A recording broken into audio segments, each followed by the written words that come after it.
this article, I'll just confirm the live stream is also started. Sure. Yeah. Let's get back to something. Thank you very much. So that's the recording and live stream restarted. Welcome back, everybody. We are going to carry on, obviously, hearing from our speakers. But just before we do that, again, to ask that when the speakers come forward, to speak as close, get really quite close to the microphone, and to project your voice for the room as well.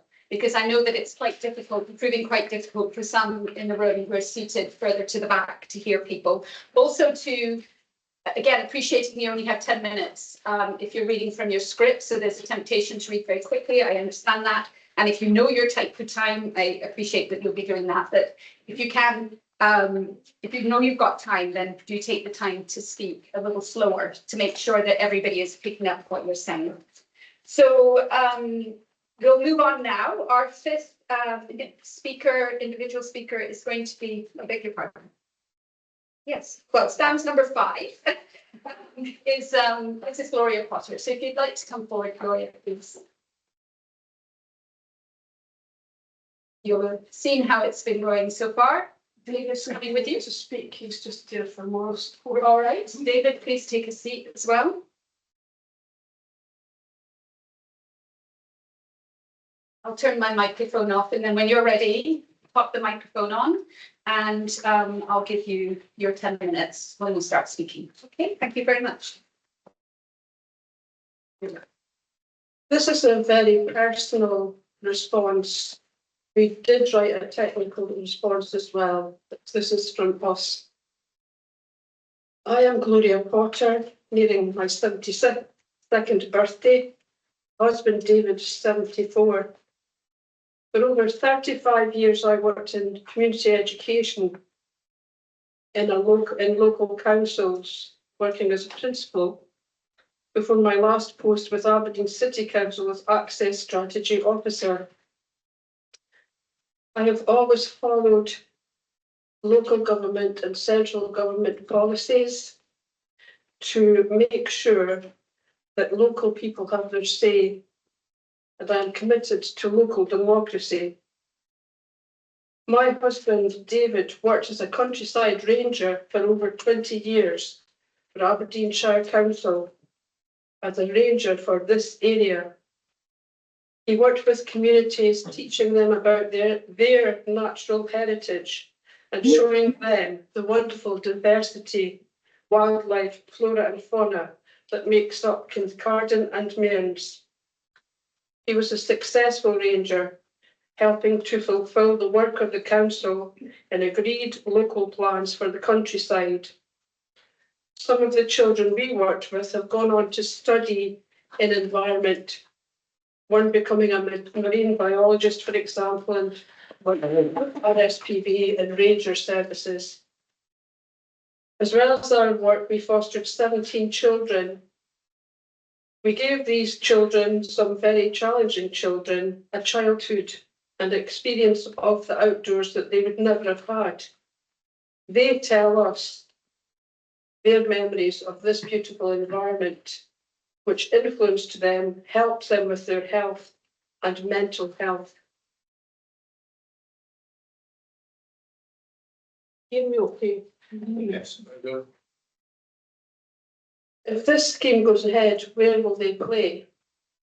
Where will your children play? My objections to the proposal are evidenced to support my claims, but I am told I cannot supply paperwork to this meeting. I'm happy to do so if required. I'll start with SSEN engagement process, a complete and utter inadequacy.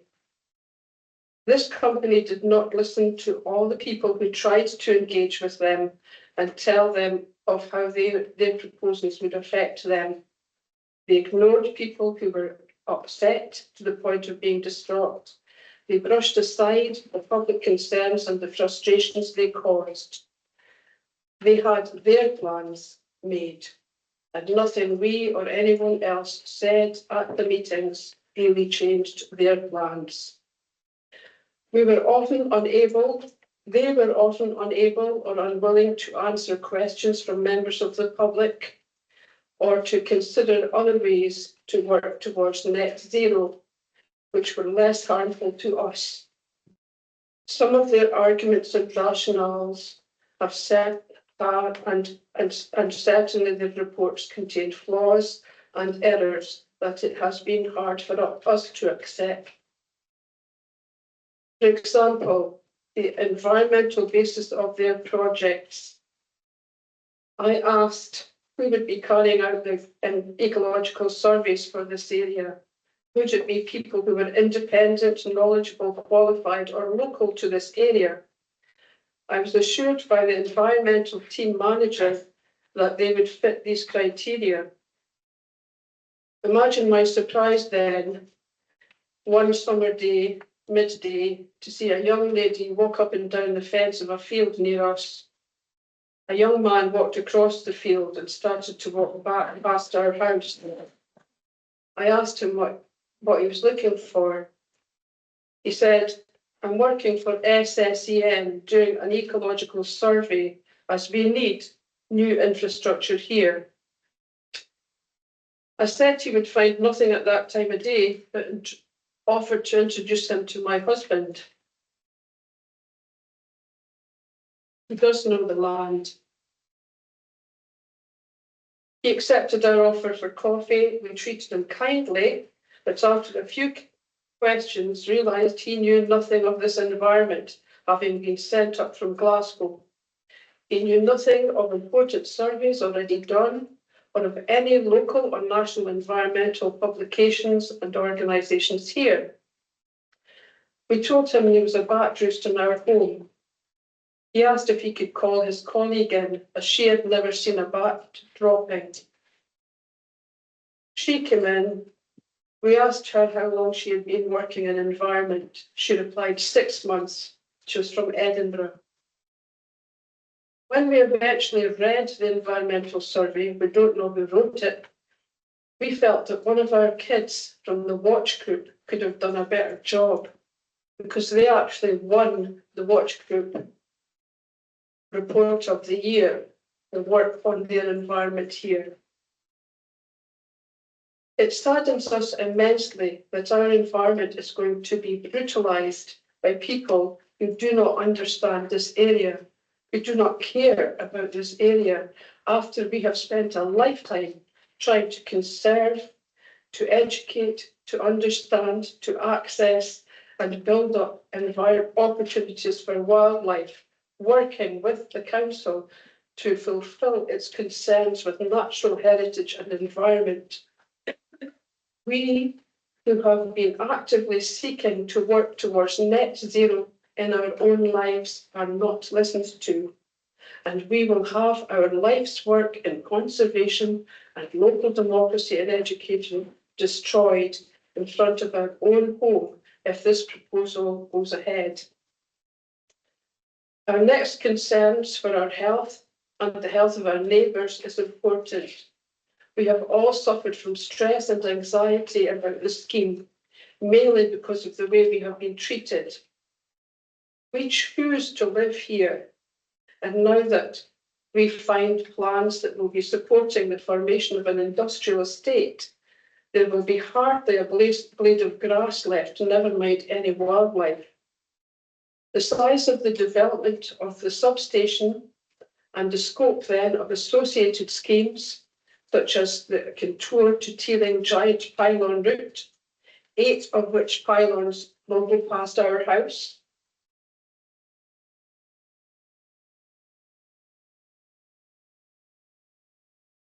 We're not due compensation because we're just a few yards outside the compensation zone.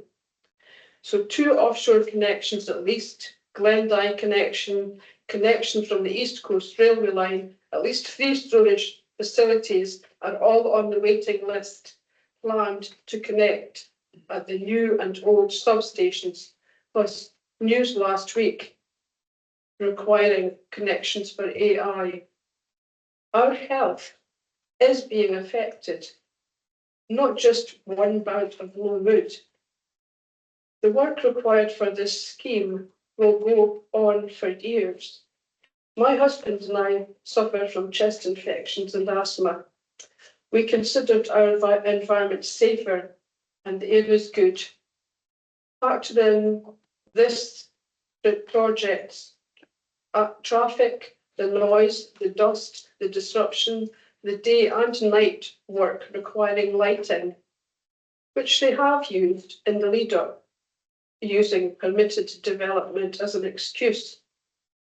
I remember being able to read my book by their light when they had the lights in November last year. You're coming up to your final. There was no dark sky, and in daylight, the day will be, our sky will be cut by wires. We won't see the stars. Our home will be encircled by pylons.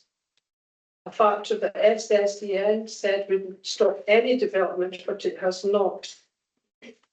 The council independent survey of the environment cited our cottages as the worst affected in Aberdeenshire.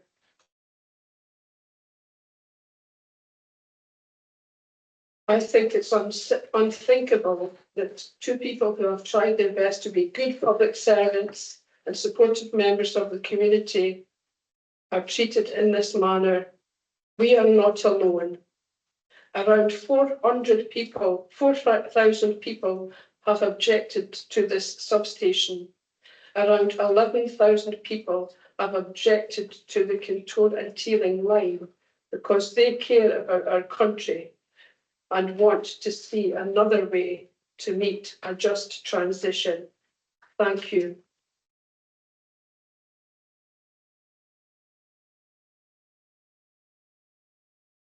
Thank you very much for speaking to us.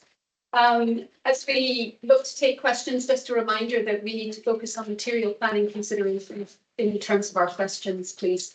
So can I ask whether or not there are any questions for Mrs. Potter? Are there any questions arising? I'm seeing no hands. So are there any questions arising for either planning officer or for the applicant?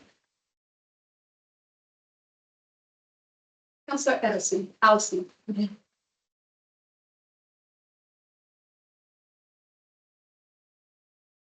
Thank you, Chair. I don't know what the question's for. I think it's for the planners, actually, this one. In the presentation we just heard there was something around the assurance of the validity of the reports and things that are backing up in terms of environment and issues like that. And can we all be assured that the documents put forward reach certain standards that are acceptable around the material planning applications points in this case? So can you give us the assurance that this is part of your due diligence as planners to have the assurance that reports submitted reach those appropriate standards? Yes, all reports submitted have been checked by both our internal consultees and external consultees as well. And no technical objections have been raised. They have all been checked. Okay, thank you very much. Any further questions? No, I'm seeing no hands, in which case, Gloria and David, thank you very much for your representation and being with us this morning. Please do take a seat. And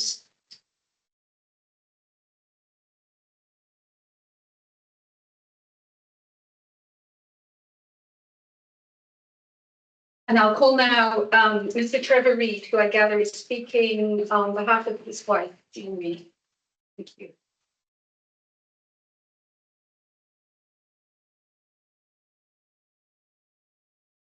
Again, just when you're ready, I'll turn my microphone off and I'll start the timer when you speak, but you'll have to pop the microphone on.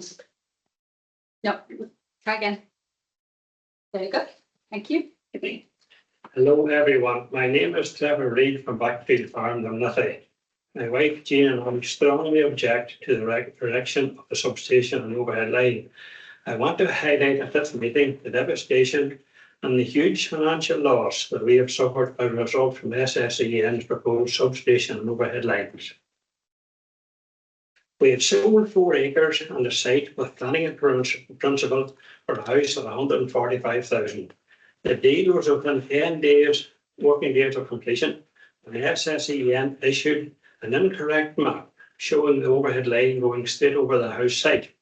This spooked the buyer, who put the deal on hold, and we subsequently lost the deal, costing us 145,000 plus planning permission and solicitor costs.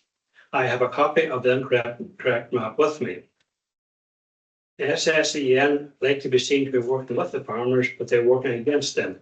They're showing total disregard for the impact of this project is having on local people, the huge financial losses, the immense human suffering, severe stress, and anxiety this project was causing. We pleaded on numerous occasions with SSEN to give us a letter stating that the overhead line would not cross the house site and undo the damage it caused by the incorrect map and to save our deal. But SSEN refused to give it. We put the site plot back on market at a reduced price, but have received no offers for it due to the proposed overhead line nearby. Planning expired December 2027. We are seeking compensation from SSEN for the 145,000 we've lost due to them issuing an incorrect map, but they are refusing to compensate us. SSN should be held accountable for their actions by our local councillors and the Scottish Government, and made compensate those who have suffered huge financial losses as a result of their reckless mistakes, and where properties have been devalued by up to 40% by the proposed substation and overhead line. In all other walks of life, if someone inflicts huge financial loss on someone, they have to pay compensation. Why does the SSEN not have to pay compensation? SSEN want us to sign a real aid agreement. We have informed them in writing that we will sign the agreement when we have secured compensation. And I'm planning to apply to the Scottish ministers for a grant of necessary way leave. SSEN are ruthless and bullying over everyone with no regard for the devastation they are causing to so many people, which is cruel and should not be allowed. I also want to highlight the distress and worry this project is causing our 87-year-old neighbour. He is living in fear that his private water supply will be disrupted by the erection of massive pylons near his home. Can I interrupt you just for a moment, Mr. Reid? This is we're information gathering regarding the Hurlie substation. So you're referencing the overhead lines. I realise that, but are you coming to points that are very much going to focus in on the impact of the Hurlie substation? Because that's what we're addressing here today. Appreciate your point, but the substation is part and package of this whole deal. Yes, but if you could try and focus your comments to that, because that's what we're here to Appreciate that, but this is I want to point out or highlight what's happened to us. This is what I'm here today. So anyway, I'm just actually I haven't much more to say, but I'll finish this out and then see what happens. Okay. Yes. I want to highlight the distress and worry this project is causing with his 7-year-old neighbour. He is living in fear that his private water supply will be disrupted by the erection of massive pylons near his home. He supplies water to 7 houses, his own house, and feed drinkers to hundreds of animals. SSEN have drilled down 20 metres and they only got rotten rock. No bedrock was found, which is needed for a foundation. So we'll have to dig a massive hole deeper than 20 metres for each pylon. Our neighbour is terrified his water supply will be cut off and he and his neighbours and the animals will have no water. In Scottish law, it is illegal to cut water off anyone, so if SSEN are granted consent to cut off his water, what they're doing is illegal. Scottish water cannot supply water in our area due to pressure problems in our high ground, so we rely solely on private water supplies. The substation and overhead lines will destroy the natural beauty of this area and damage tourism and local businesses and inflict irreparable damage to the farming community and water supplies. There is already an upgraded 400 kVA overhead line in this area, but we don't want or need the second one, as these are extremely dangerous to health and do cause cancer. The overhead line will be breaching health and safety regulations as the wire is not high enough for modern machinery clearance. SSEN have not carried out a community impact assessment for those severely impacted by a substation on the overhead line. By taking their application to the Scottish Government Energy Consensus Unit, SSEN have shown total disregard for massive objections which the local people have their share planning department.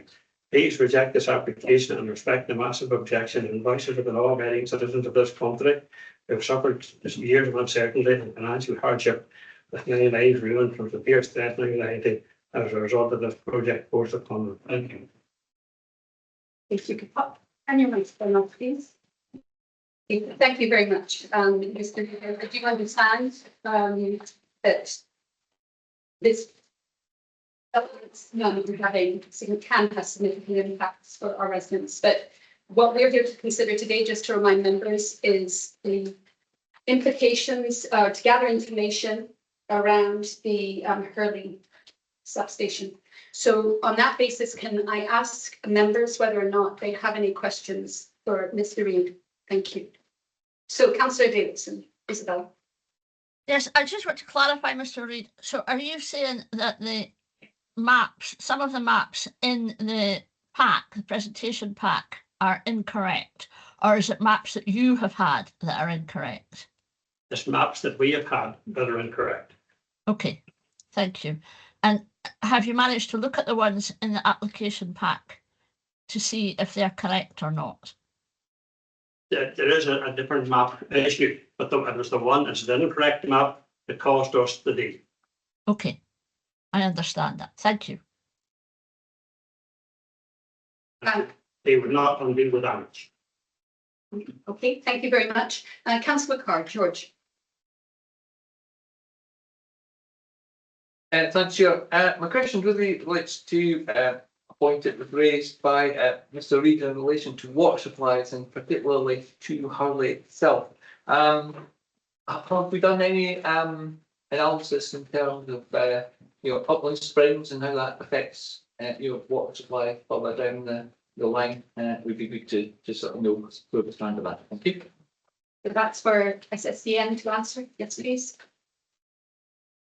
Yeah, I mean, in terms of the substation, absolutely, we've done private water supply surveys. We've also deliberately managed to avoid any excavations within the relevant buffer zones for those private water supplies. So both we and SEPA are confident that there will be no adverse effects as a result of that relative to the substation. Thank you. Okay, just a reminder to those online who may have joined us since we began this morning. Could members please introduce themselves and make clear whether which wards they represent, and whether or not they're members of area committee and or infrastructure services. So our speaker just now was Councillor Davidson, who is a representative from the area up in Ellen and is the vice chair of infrastructure services. So Councillor Sullivan, Mel. Councillor Mel Sullivan, North Kincardine, so area committee, and I'm also a member of ISC. My question's either for planning or SSEN. Am I right that any pylon project and this substation application are completely independent? There is no requirement for the substation because of the pylons, and there is no requirement for the pylons because of the substation. So one can be built without the other. Therefore, we don't take into consideration anything to do with pylons. Thank you. I'll put that to planning. I think this is appropriate. Hey, just to highlight that they are two separate projects and they require set permissions as well. So the overhead line requires consent under section 37 of the Electricity Act, and Hurlie substation requires consent under the Town and Country Planning Act. So they're considered separately. Okay. Sorry, that wasn't my question, Chair. Apologies. So my understanding of the question was that it's looking at whether or not they don't depend upon each other. Yes. So not one can exist without the other. It doesn't matter who approves them, but one development can exist without the other. They're not interdependent. Yeah. So James, are you going to take that question? So this is James Hewitt. Yeah, so I suppose from a legal standpoint, the applications can be determined completely independently of each other. If the Scottish Government wish to grant permission for a teacup, they can grant permission for a teacup regardless of whether or not the Hurlie project were to be granted planning permission by Aberdeenshire Council and vice versa. Now, operationally, whether or not the applicant would wish to implement, say, the pylons without the substation or vice versa, that would obviously be a question for the applicant, but perhaps would be unlikely to occur.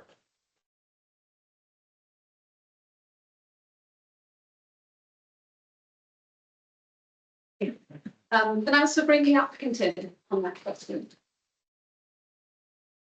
So, as Aberdeenshire just indicated, they are being submitted separately, and are considered separate projects. The substation would not have any functionality if it had no overhead line, because it needs to be connected to the grid. To some extent, you would get some functionality if you built an overhead line without the substation. If one was consented ahead of the other, or one was not consented, then we would need to make a decision at the business as now to proceed. Okay, Councillor Sullivan, did you hear that? I think so. Basically, he was saying that they would do both, but not one, which causes me great concern for. Do we then take in the likely impacts of, if we're approving this, the likely impact then of the pylons, or do we just ignore them completely?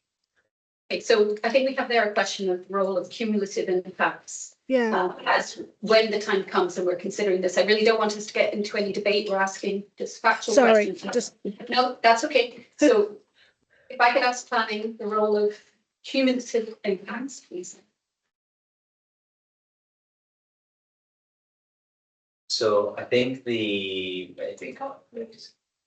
I'll do my best. I think to go back to the point that SSE perhaps made earlier around cumulative assessments and how these are undertaken. Cumulative assessments are based on information that is publicly available in the months preceding submission of the application. There's a design freeze period where anything that perhaps isn't in the public domain at that point would not be considered within the cumulative assessment, because really there isn't a meaningful amount of information available to do that.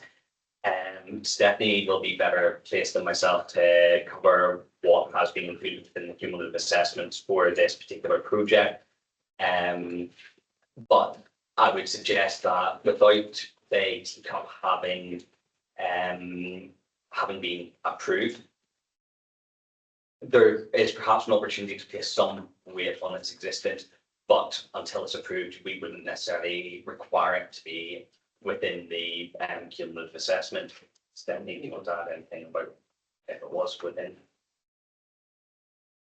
Yeah, just want to add, so yeah, the taking to control line for a PV overhead line is considered within the cumulative effects assessment that was submitted as part of the application, and it will be covered within the committee report for each section of the forestry, landscape vision, etc. will include an assessment of cumulative effects and assessed against the relevant policies. okay, thank you. Thank you. Are there any further questions from members? Councillor Ewanson, Marion. Yeah, Councillor Ewanson, Inverurie District Member of Infrastructure Services. Is it worth just having one of our planners clarify that the Aberdeenshire Council is the determining authority for a substation, but not for the power lines? We're a consultee. I think it might be worth making that clear. Ask planners to confirm that, please. Yeah, that's right. We are the determining authority in this situation, and we were not the determining authority for the two-door overhead line, which was a section 37 consent, and we were just a consultee in that process. Thank you. Okay, there's one further question for me, and it does sort of pick up on the back of what Councillor Sullivan was raising. Could I just ask the application, the applicant, beg your pardon, And why is the substation needed? If we could go back to that principal question.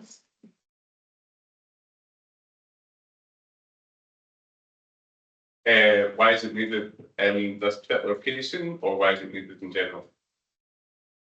I'd be happy to hear the response to both. Thank you. So the location for the general vicinity of the project, which goes back to the initial site selection process, was done in development with NISO as part of the holistic network design, where there are a number of offshore connecting wind farms leased out or determined under the Scotland leasing round, and what transmission, SSEN transmission, along with Scottish Power and along with National Grid, proposed various landing points across the network, which look to the National Electricity System Operator, NESO, as potential locations where we could potentially connect in these offshore wind farms. It was in conjunction with the wider holistic network design that National Grid determined these various connection points, or National Grid ESO as it was at the time, which included one within the vicinity of the East Coast, which is where we are, and through our site selection process determined the location of Hurlie, which is where we are now. The wider need, or the site-specific functionality of Hurlie, is to provide an entry point for these offshore wind connections, so a grid connection point, where they can connect into these high-capacity lines for export power. The other point, or the other function of the Hurlie location, is to locate voltage control and power flow equipment, which the various plant and equipment on the site that does that, and that's required on these high capacity lines to ensure the voltage control on the circuits. Yes, please. You want to add to that? Yeah, just to add to that, obviously, as well, from a network point of view, nationally, there's a national planning framework with a need for this development as well through MPF4, and that's well enshrined with MPF4. So it's not just a technical requirement, there is a planning policy need and requirement through the development plan as well. Okay. Thank you very much. In which case, beg your pardon, Councillor Alison, you come in. Can I just ask you to clarify something from what's been said? In answer to Councillor Sullivan, you said... Alison, if you can pop your microphone on, rather than talk to Thank you. Yeah, can I just ask you to clarify something you said? In answer to Councillor Sullivan, you said about the Teeling to Contour pylons, and you said you'd re-evaluate, I can't remember the words you said about the business case for looking at the two, if the two weren't, this and that weren't both approved. And now at your comment there, you've related the need for Hurlie to offshore. So do they fit? Can you just clarify what is the need for? The reference to what we would do in the event that one got consent ahead of the other would be an investment decision. One not getting consent doesn't remove the needs for the infrastructure, so we would have to make a consideration as to how we progress at that point. It's still required, regardless of, I guess, what its consented status is. Sorry, and the link to the offshore, so it could be needed for that. Hurlie is required to provide a connection location for offshore wind. So you have the offshore wind farms generating electricity. We need to bring that electricity to the shore and connect it into the grid. Hurlie is one of the locations where they can do that. Thank you very much. Are there any further questions at this point? No, in which case, can I thank you, Mr. Reid, for your representation. And I think we'll take one more speaker before lunch, to one. And that's Mr. Brian Wade, who's representing himself.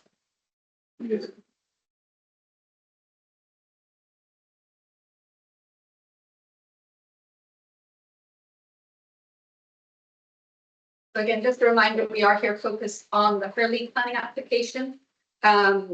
and that site in particular in terms of our information gathering. Mr. Wade, but when you're ready, I'll turn my microphone off, and if you could turn the microphone on. Thank you very much. Thank you very much, Chair. I must apologise to everybody. I'm getting old, getting forgetful. I printed out my speech in large fonts and of course left it in the printer. Fortunately, I've got a tablet. So apologies if I'm a bit slow. Chairman, councillors, thank you for the opportunity to speak about the Hurlie substation application. There are many, many things wrong with the proposal which I will not have time to cover, but you will have seen addressed in written submissions, including the signal objection document submitted by the aligned campaign groups. A very extensive document. I hope all the councillors have read it. I would like to make sure that the issue of the missing torpedo bomber is minuted in case I run out of time. Under the Protection of Monetary Remains Act of 1986, a person shall be guilty of an offence if, in section 2, a person contravenes this subsection in relation to any remains, A, if he tampers with, damages, moves, removes, or unearths the remains. B, if he enters any hatch or other opening in any of the remains, which includes any part of the interior of an aircraft or vessel, or C, if he causes or permits or permits, I don't know what the lawyers would say about that, any other person to do anything falling within paragraph A or B above.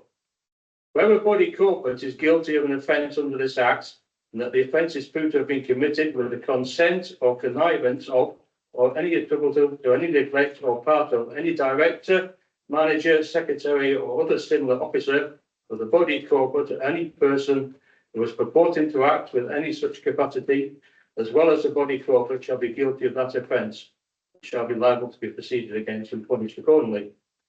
The subject of the torpedo bomber is not being mentioned at all in the issues report. I think we'll be quite happy to answer questions on that if anybody's got one. The SSAN planning application is centred on a planning statement written by a consultancy company for SSAN, David Bell Planning. Councillors should remember this is a document written in order to earn a commission. It is not a fair, balanced, independent assessment. He who pays the piper. The report focuses on the need for a transition to a carbon-free electricity generating system for the UK, but deliberately confuses the issue of the need for net zero and the desire SSAN have to use a particular technology, i.e. overhead AC lines and massive substations every 60 kilometres. The two things are not the same. No other alternative with less environmental and community impacts exist, but have not been considered. The choice of technology is entirely down to the impacts on the SSAN balance sheet. The environmental report is highly deceptive, implying that the project presented to Aberdeenshire Council is somehow dictated by ESO and Ofgem. This is not true. ESO and Ofgem are very clear that they do not specify design, technology or routes. They simply define endpoints and require capacity. Choice of design is entirely down to the operator. It's important for elected members to be aware that the original design submitted to ESO, in those days it was National Grid ESO, which was the project that was given ASTI status by Ofgem, was for an upgrade to the existing Teeling to Kintroy infrastructure, involved removal of the existing equipment. There was no mention of new pylons following a new corridor with new wade leaves and impacts on residents, and no mention of a giant new substation at Hurlie. The report fails to credibly demonstrate any net benefits for Aberdeenshire. The report and the accompanying social economic report written by a different mercenary company, Bigger Economics, are all based on figures that cannot be replicated or verified, which therefore have no credibility. Both reports totally fail to address the significant negative impact of the proposal. The issues report, published by Stephanie, talks about another social economics report post-determination. Is this reasonable? Our council has been asked to buy a pig in a poke. Devastating impacts such as traffic disruption, noise, dust, loss of landscape, etc., are glossed over or covered by some hypothetical management plan, which would be created internally after planning consent was granted. This concept of post-concept management plans totally negates the whole point of an environmental impact assessment, where the baseline has to be established, the effects of the project, mitigations and residual impacts have to be described. They haven't done it. They have not done an EIA. Elected members should make a rational informed decision on whether residual impacts are acceptable if they are not known. The issues report says pay scant reference to the gas pipelines risk. The proposal contradicts many NPF4 and Aberdeenshire LDP policies and requirements, as well as other guidelines such as Scotland's Forestry Strategy Information Plan. The National Energy Strategy and Infrastructure Principles. Scotland's Energy Strategy and NPF4 emphasise reuse and upgrading of existing infrastructure before building new assets, sustainable design, circular economy principles, and minimisation of embodied carbon. The reason I mention this is that SSEN, one of the main reasons we suspect that they do not want to follow the plan that was recommended by NESO to use their existing infrastructure, and there's no mention in the environmental impact assessment, is SSEN have side hustle. They have data lines on that cable. Can I just interrupt you, Mr. Wade? I'm going to bring in the monitoring officer on this point, please. Yes. I just need you to pop your. Yeah, just to be easy, I think we're looking at the merits of the planning application itself, and I think while you may have concerns in that regard, I would want to avoid getting into areas of speculation in relation to what the applicant may or may not be doing. Again, it's the application which is a consideration. I would also want to just add to, if we could just keep our comments respectful as we go. Factual. Thank you. Yeah, really factual. Yes, apologies for that, but as other people have mentioned, the existence of Hurlie is down to the existence of the new power line. The two are intertwined, you cannot deny it. But have I done? No, I'm not. SSE's refusal to upgrade existing infrastructure is motivated by this commercial venture. Basically, I'd rather go back to this issue about post-management plans. They're not mitigation. A plan is just a plan, and if it's a document that's created after determination, how can you make a decision on the impacts? It's ridiculous. A full EIA should define the baseline. SSEN have failed to do that. We've seen reports of missed sky nightingales, crossbills, bee hawk moths have all been missed by their environmental baseline studies. What else have they missed? We don't know. It was a joke. They have not come up with the impacts that their project will have. We're still talking about these management plans in the future.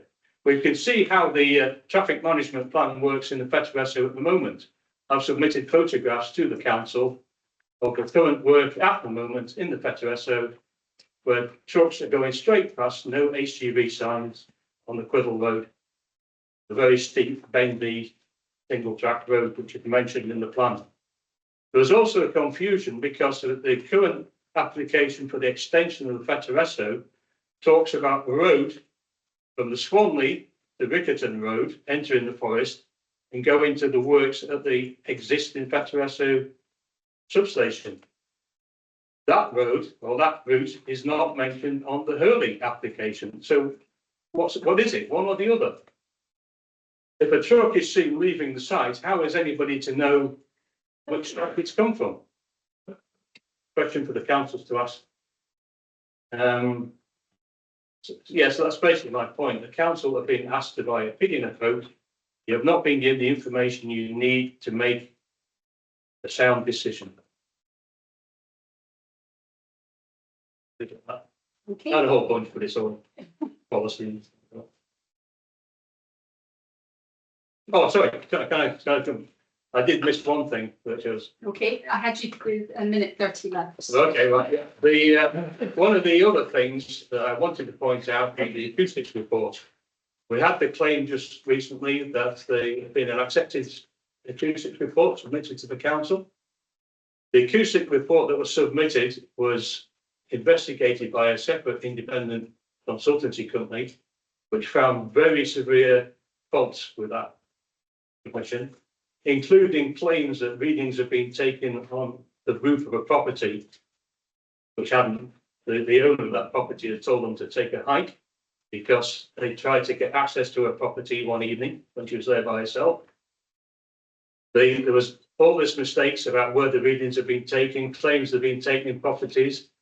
Talk to the property owners, they say we know nothing about this reading being taken on our property. It didn't exist. So there was a reply from Wood Group, the consultants that we used. It didn't answer the questions really. We just said it's all been a mistake and the readings have been taken somewhere else. And I understand that the council approaches are still waiting for some more clarification on the acoustics report.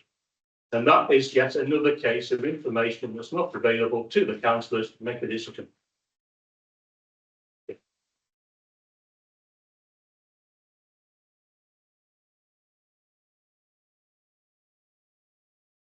Great. Again, we'll turn to members for questions. So Councillor Carr, George. Thank you. One question, so I asked you again, it's just the same. It was in relation to your comments about military remains. Do you have evidence that that particular site for Hurlie has is it designated on any maps or any documentation suggesting that site has military remains present, and thus SSA in the same question? I can answer that, but I actually have a gentleman here in the room who's got more expertise on that subject. If it would be more appropriate for the council to listen to. No, Chair, since Mr. Reid asked it, I think we probably just ask him. Yes. For your information. Yes, exactly. Yeah, sure. It's not designated. All military remains, as I understand it, are designated under the Act. They don't know where a lot of these things came down, to be honest. In wartime, records were rubbish. But we do know that a very swordfish torpedo bomber hit the Hill of Truster in September 1942. That is on the record. There was actually 3 of them crashed in the same night. One in Glen Clover, one went out to sea, was never seen again, and one crashed on the Hill of Truster. Now, we don't know where it came down, whether it was Bog of Truster or Hurlie Bog. But we do know there was an incident there. We know the names of the crew. We've got a record from somebody in the Home Guard that was left to guard the wreckage. There are records.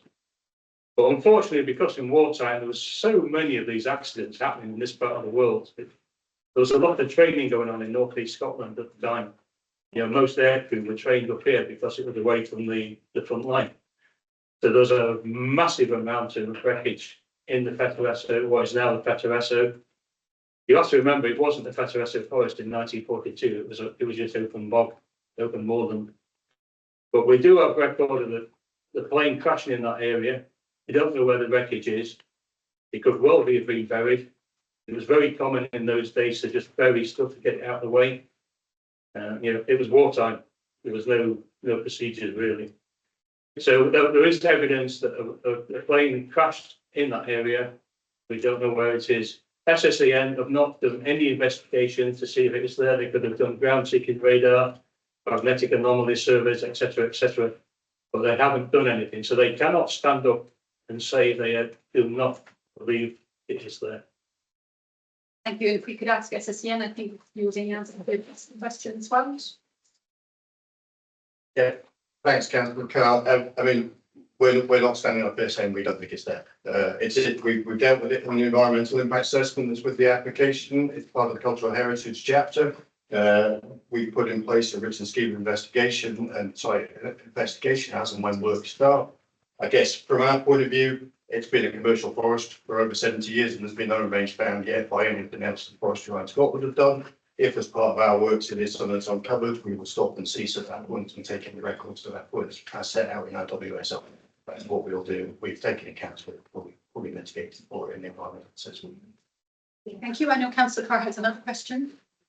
Yeah, thanks, Chair. Just a last point.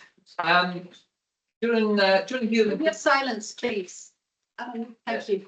during the hearing today, we've heard one or two comments from members of the public about just the quality of the assessments that have been done, whether it's environmental, acoustic. Can you maybe comment just about the quality of that work that's being done, rather than maybe just ticking a box, because there is a difference between having this to be a realistic assessment as opposed to just glossing over it. So maybe comment about the depth of that work. Thank you.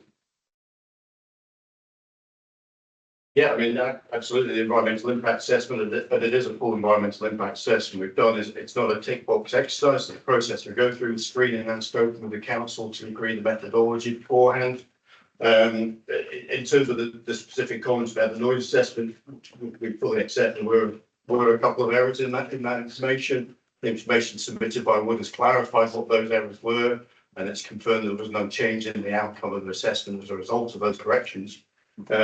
So I think all I can say is that we are satisfied that it's all of a high quality, as Stephanie mentioned, from a planning officer point of view, both the internal and the external quantities, and Fred's no objections either or asked for anything, and where they have asked for clarifications, we've been able to provide that and satisfy them. Okay, thanks, Chair. Could we maybe ask the planning officers also to comment on just the integrity of this sort of assessment work it's done, since it's been raised by one or two of the members of the board. Thank you.